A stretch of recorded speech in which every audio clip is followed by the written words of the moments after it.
You left, you learned, you grew. But have you looked back? What are you doing with the knowledge that you've gained? One of the things that has always been upon my heart is to make sure that when my time comes, God does not ask, what did you do with the gifts that I've given you? It's not something that he says that you hoarded all the talents that I gave you, like you buried it in the sand or something.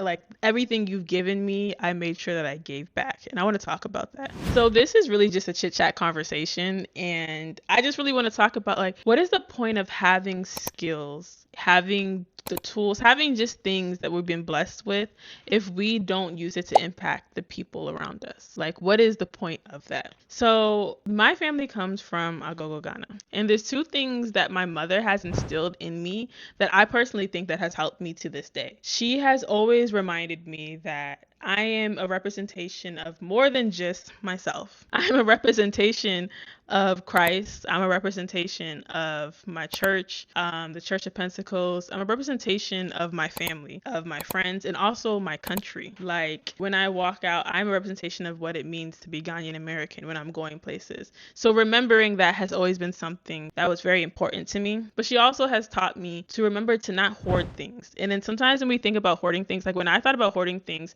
I always just think about like physical things, but then it's also just as I got older, I realized it's also just like your talents, hoarding your talents, hoarding the skills and things that you've learned, the things that have made a difference and an impact in your life. So as you guys know, I mean, like you should know that if you've been following my channel, is that I have a STEM institute. Nyansapo Institute does work here in the States and then also in Ghana. And one of the things that I said to the parents at the end of the camp last year was that all of what God has given me, I have given to your kids in this camp. Like I think that sometimes it's so easy to get caught up in the getting the skills, getting the job, getting the finances, the money to have a good life and a comfortable life for yourself. You could do that. But how fulfilling is that really? So I really built Nyansapo Institute before I actually even knew I was building it. I knew that representation when it came to engineering and technology was very important for me because I did not really see much representation.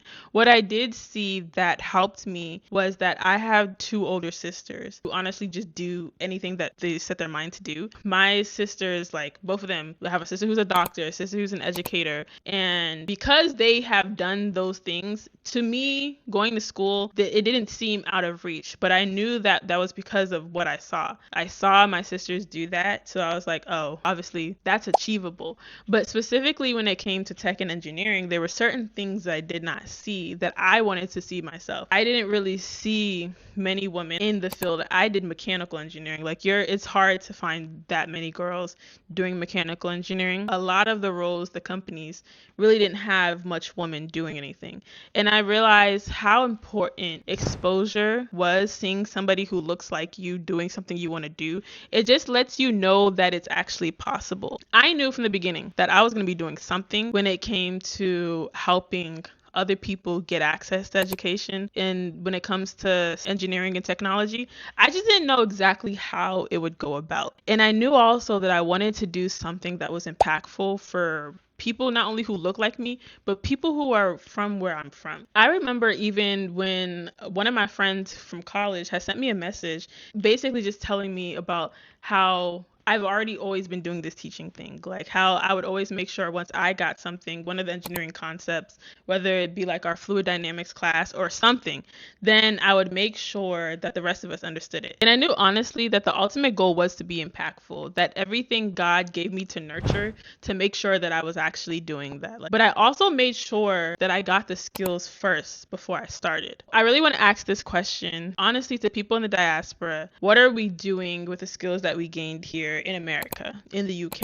in Europe, wherever your parents traveled in order for you to have that opportunity? What are you doing with those skills, with the things that you've gained here? Are we doing anything to make an impact back home? I feel like there's also just like this quiet trap that sometimes we could be hoarding our knowledge and our gifts and not even realize that that's what we're doing. Sometimes we think that we're not qualified enough, that we're not like at a certain level before we start to actually give that knowledge and things back. I know for me, definitely, because there's like, even just now with the concepts and things that I share, like the technical work, sometimes to me, I'm like, oh, this is like basic technical work, nobody would want to hear that. Or I will think that I have to make sure I am at a subject matter expert before I'm over here giving advice on that. I mean, I've been in engineering for I think 7 or 8 years, but it still is taking me a while before I even feel comfortable being online sharing that experience. But then I really thought about it and I was just like, but what is the cost of me not sharing? One of the great things about giving back is that you don't have to move back home or start an NGO in your home country in order to make a difference. You can do a lot. Like, you have resources, you have knowledge, you have exposure. And if you don't have any of those things, even though you do, the one thing you can do is honestly just give mentorship. I'm going to give you guys 3 different things that you can do to help back home. And number 1 is really just to teach what you know, even if it's informally. Like, listen, one of the things that I did to make sure that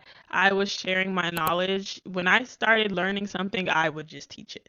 I would teach it to my friends. I'd be like, hey, I learned Python. I want to teach it to you. Not only does it help them, but it honestly helps me. It helps me really, because it literally makes it so that it reinforces my learning. If I'm able to teach it to you, that means I really do understand it. Do things informally. Just teach the people around you. Offer different services. It doesn't have to be like an actual company. It could literally just be teaching people who are interested in learning. So number 2 is to mentor one person intentionally. Now, when people even ask me about mentorship, when they DM me or message me, I'm literally like, me to mentor somebody, like, it's confusing. But I'm like, if I really think about it, I have some knowledge to share. And it doesn't have to be like that you're over here and you're actually getting them the job, but you're checking in with them. You're reviewing their resume. You're giving them advice about their LinkedIn, their cover letters. You're being intentional with their career growth, with their projects. Sometimes people just need to know, like, how did you get to the steps where you're at? And you don't have to be the CEO or a boss in order to mentor somebody. You can start with where you're at. And that's just helpful. It's really helpful to talk to somebody who's in the place that you want to be. So another thing is to create a trail, whether it's like a Google Doc, it's a YouTube video, it's a how-to template, whatever it is, leave something that others can follow, right? For me, I'm doing it in multiple ways. And like the main way is the bootcamp, that I'm creating something that others have opportunity to come to and learn at. But then also just this social media stuff, documenting the wins, the highs, the lows, the technical things that I've learned along the way. And what I also just realized